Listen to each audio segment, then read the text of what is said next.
Resilience Plus Rise, the podcast. This podcast, one of the questions which comes up is, are you ready to turn your adversity into your greatest asset? I believe the true power isn't found in the title or a following, but in the untold stories of those who have wrestled with life's storms and emerged with a light that shines brighter.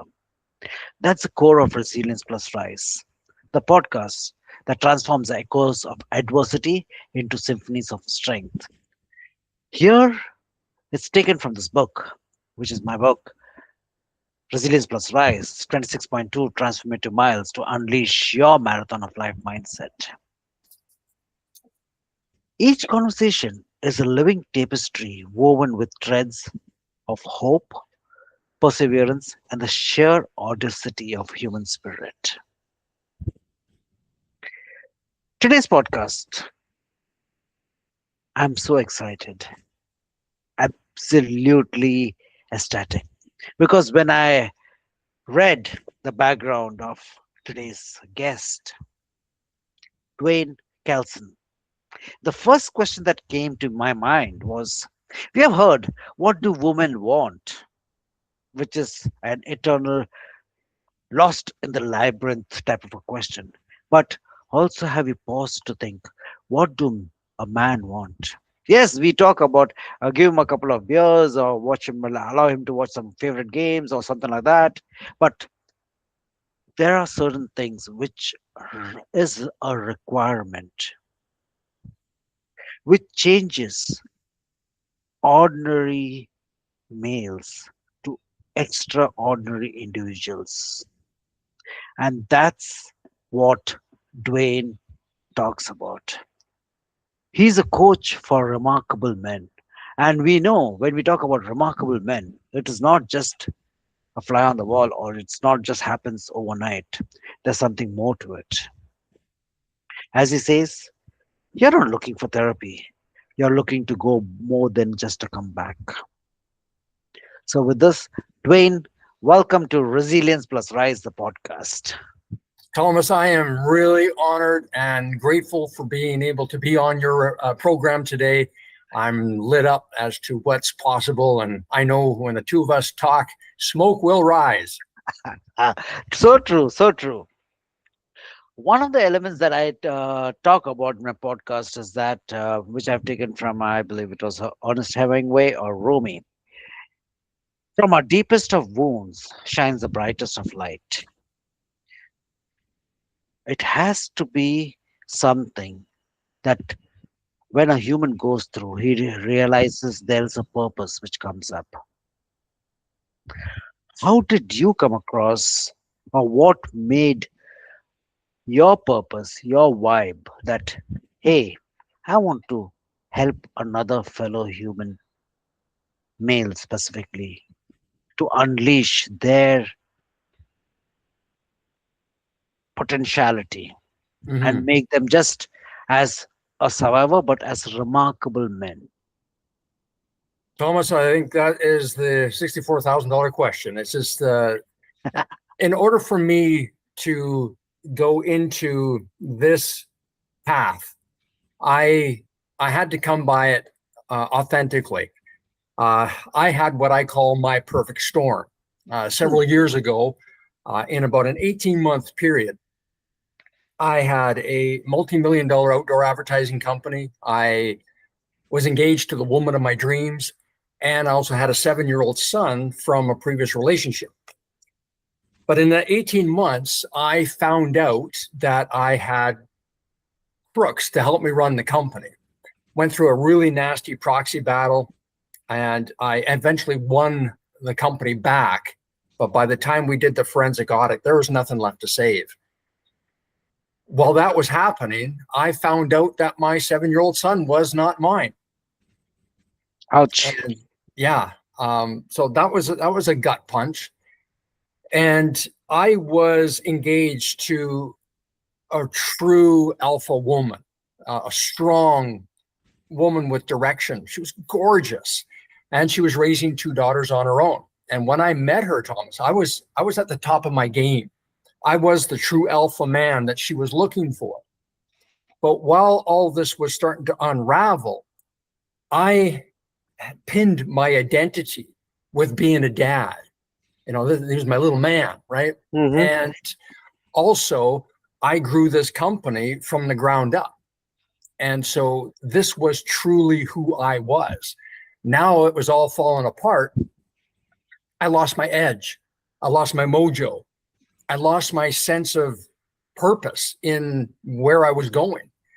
And as I was doing everything I could to salvage what I had, I couldn't show up in my masculine frame, that alpha frame that she was so accustomed to.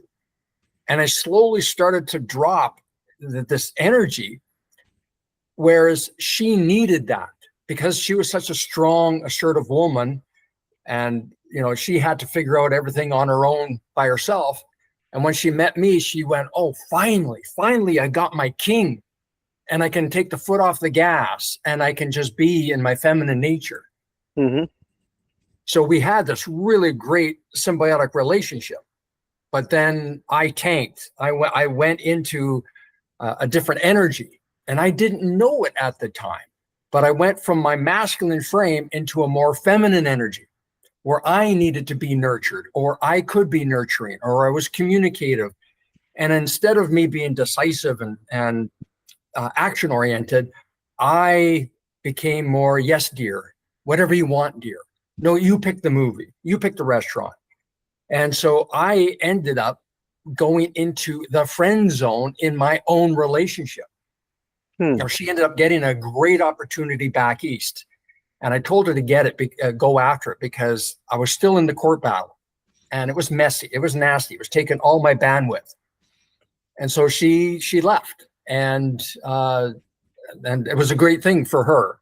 And it was also a blessing in disguise for me. But there I was, 18 months later, with nothing. And I had to really take a serious look at what was going on in my world. And I used to have a seminar company, and I was dialed into a lot of really great networking groups. And one thing I noticed, Thomas, was that there is a network or support group for every aspect of a woman's life.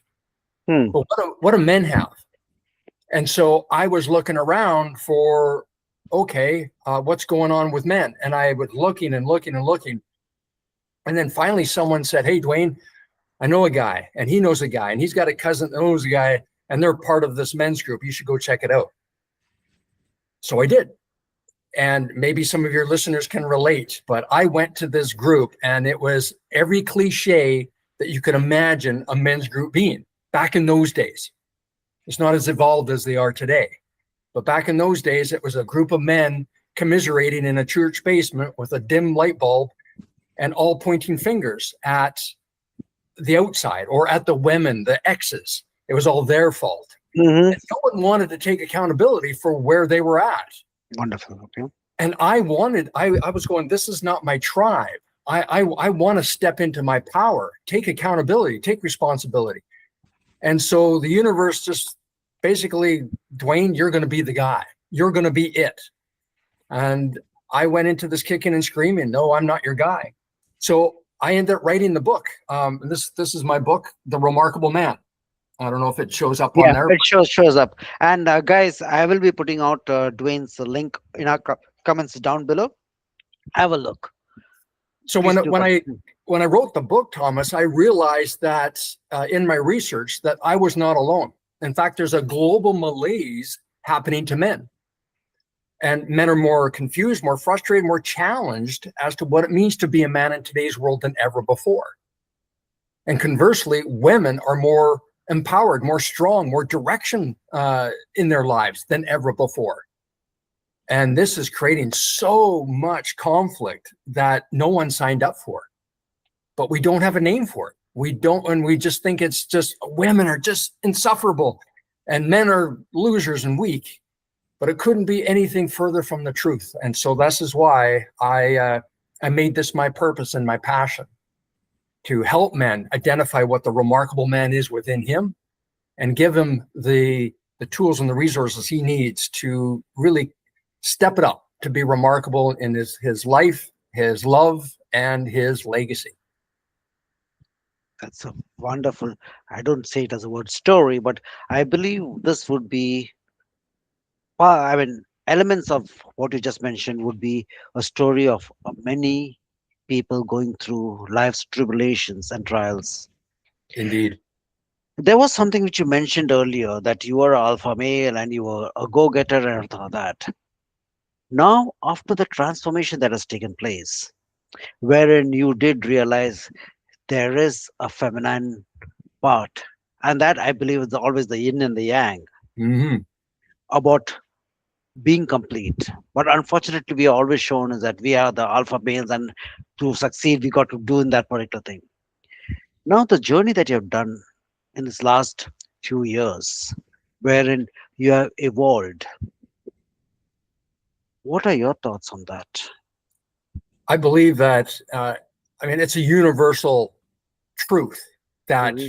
we have masculine and feminine energy in us.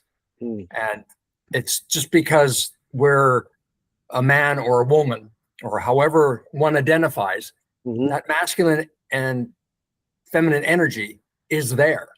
And so I'm not here to tell a man that, oh my God, you know, for the first time, I don't have feminine energy in it. This is not a threat to your manliness, nor is it a threat to femininity to have masculine inside. And you know this is true if you know where, for a man in particular, Hmm. if he's too far, and I created what's called the masculine and feminine energy guide, and Beautiful. and essentially what it is that it allows a man to understand where he's at in his frame. So if we were to look at a scale of 1 to 100, Okay. and we were to create a pie out of this scale of 1 to 100, and 50% masculine and feminine. See, we think because it's 50-50 that that's the sweet spot, that's what we want. We want balance. No, we do not want balance. In this age, we are still not ready to have that 50-50 balance. We're not evolved enough to get to that place, Hmm. because when it's 50-50, there in attraction, there's no sexual polarity.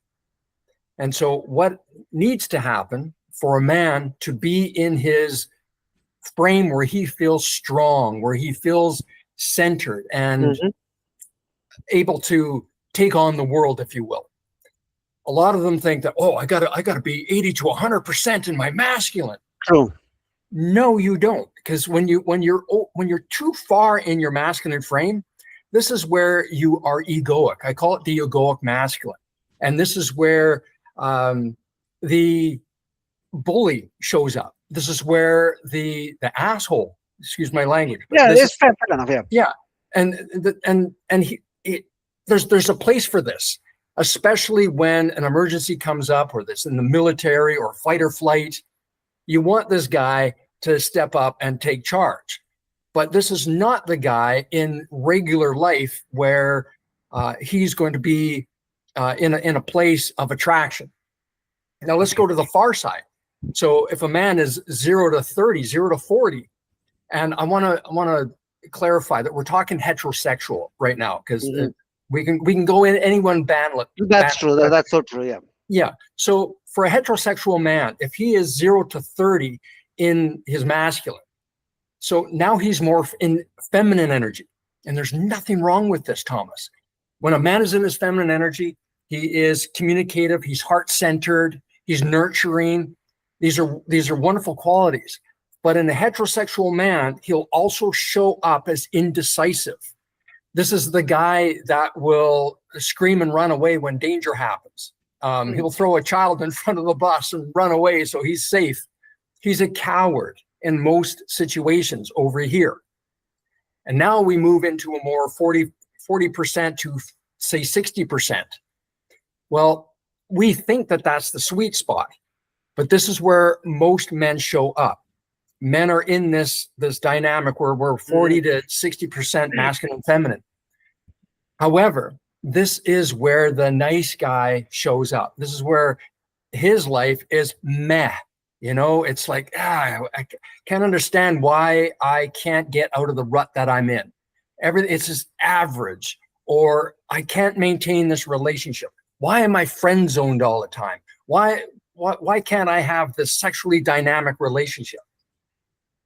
This man is also in the friend zone a lot of places, in a lot of times, but he's holding a lot of resentment. Oh. There's a lot of masks for this man. Mm-hmm. So the sweet spot is actually 60 to 80% masculine. It's actually a 70-30 ratio. You're Oh, wonderful. 70% in your masculine and 30% in your feminine. So you're strong, you're decisive, but you're also heart-centered. You can tap into emotional intelligence when you're in this place, but you also lead from the front. And you're in that masculine frame where the feminine in a woman just, oh, there's my guy, there's my king. Oh my God, I can let go of this masculine energy that I'm hanging on to. And I can, and he can take this on. And a lot of men go, wait a minute, Dwayne. Well, isn't the yin yang, isn't that balance? Actually, it's not. It looks like 50%, but if you put a line straight down the Tao, the symbol of the Tao, Yeah. Mm-hmm.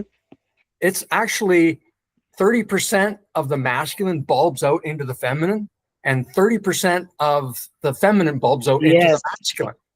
And there's no accident, Thomas. This is the actual ratio that gets the juices going for both men and men and women. And I'll just end on this, that women could take note of this as well. Where are you in your feminine and masculine?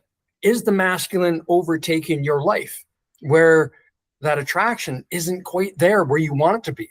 Have you suppressed the feminine energy just to stay alive, to keep that safety and security? As a lot of women have. And I talk about this where women should never have to play small to be with a man.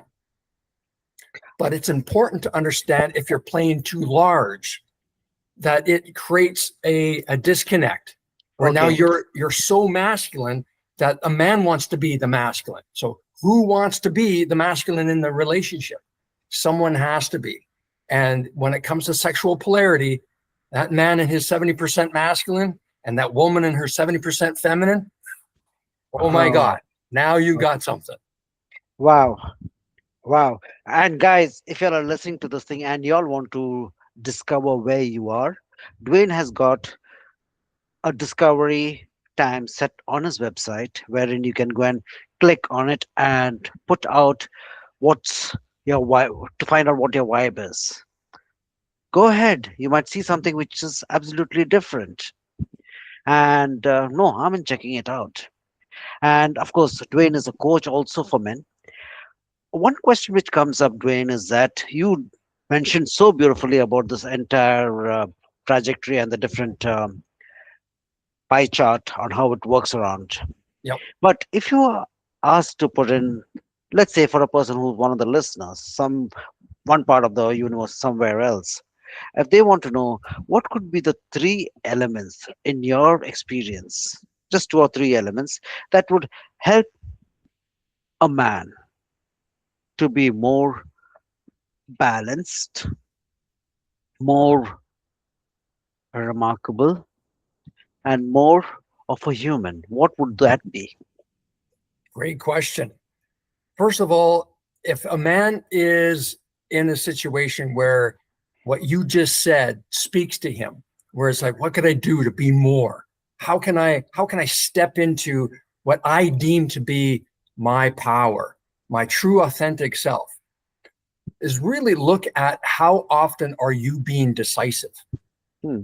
like really decisive, and just look at your day to day. How many times have you made the decision?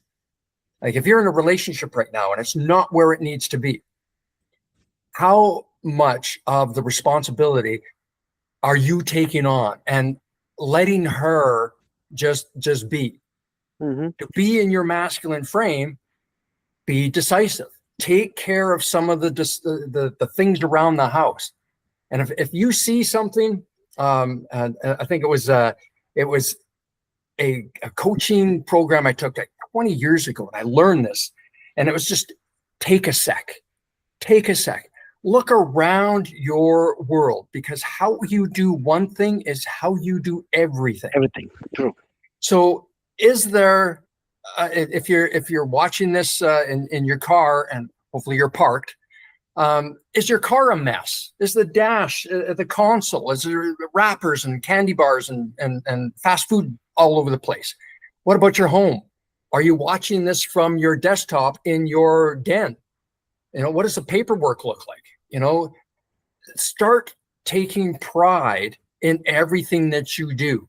And as the remarkable man that you are, step into that pride by how you dress. Take care of your living space, and then your appearance, because these are things that you can fix in a heartbeat. But it starts with being decisive. What needs to be done? How can I take control here and take some of the responsibility off of my beloved? And then what can I do right now to clean up some of the mess in my life? It doesn't have to be much, but you know this. Every time that you've done a deep clean, holy crap, you feel like, oh, my place looks like a hotel. This is awesome. I love it. And you feel better.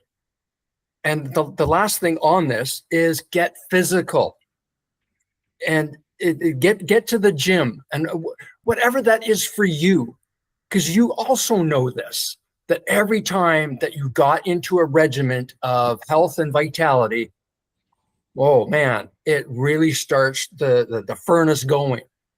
And when you start looking in the mirror again and you're going, I see you, there you are, king, I see you. And now you're back. And the more you can do this, man, it just starts things in motion. Fantastic. That was an amazing. Now, just being mindful of the time.